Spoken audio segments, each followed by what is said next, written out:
Hi everyone, welcome to video 3. We're just about ready to go ahead and print our document so that we can assemble our first card. I did want to say a couple words about saving files. One thing that you'll notice as you go forward and you start collecting a whole bunch of digital supplies is that these files can be very large and take up a lot of hard drive space.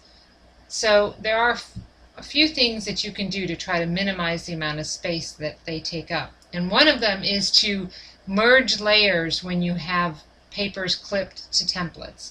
So we're saving this as a new document. We still have our original template. So if we make some more permanent changes to this document, it's okay because we can always revert back to our original template. Now, one of the things that you can do is if you look at this blue square, it looks like it's just a small blue square of blue paper, but it actually is this green square and an entire 12 by 12 sheet of blue paper. Even though you don't see it, it's still being saved that way. So one of the things you can do to make a file size smaller is select both of these layers, then right click and merge layers. So now all you have is one blue rectangle. And it's permanent. The paper is permanently clipped to that rectangle, and it's a lot smaller in terms of file size. Now you can do the same thing with this layer, but keep in mind as soon as you do that, you will no longer be able to move around this paper because this paper will be permanently clipped to that shape. So just make sure that you're pretty happy with it before you clip it on. And then you just select both. You select one, control and select the other so you have them both. And then right click, merge layers. And then you just do the same thing to this last one. Select them both, right click, merge layers. So now you have a simplified template that doesn't have those big extra pieces of pattern paper that have to go into the memory, but it's not as editable. You could also merge these two layers if you wanted to. But if you leave this layer loose, then you could always change the sentiment if you wanted to. So then you can go ahead and save your document file.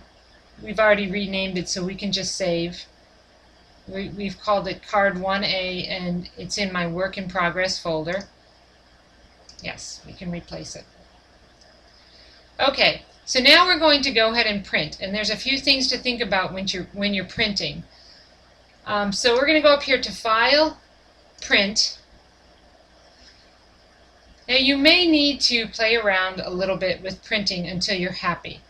One of the things that we talked about is the fact that often if you try to print this on just plain old cardstock, it doesn't come out very bright and vibrant because the cardstock's kind of porous and the printer ink sinks into it.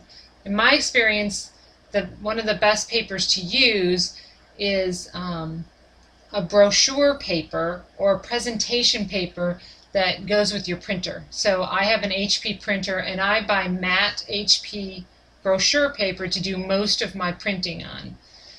And I have some other printing suggestions that I put into a PDF that's part of the course materials. That'll be a few slides down. Just to give you a little bit more information, there are some other paper options. But in terms of the cost versus the quality, I really like using brochure paper. So when we look at all of these settings, one of the things that you'll probably want to do, and like I said, you can play with it for yourself, but you probably want Photoshop Elements manages colors, because it will do a better job of representing these colors on your printer than if you let the printer itself manage the colors. Because the printer is trying to make it into a photograph, and it's not a photograph. So you will end up better if you let Photoshop Elements manage the colors. Now the thing is, this won't work if you don't tell the printer that too. So you're going to have to set Photoshop Elements manages colors here, and then your printer dialog box may look different, but wherever you specify, there's usually a tab for color.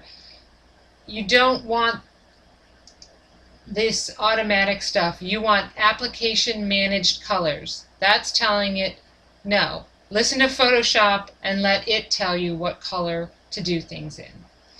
Then the other thing you want to do is make sure that you choose your paper that you're actually going to be using. And like I said, I like to use my matte brochure paper, so I'm going to choose that. And so whatever paper that you decide you're going to print on, you'll get the best effect if you actually make this change so that it's printing on the right paper.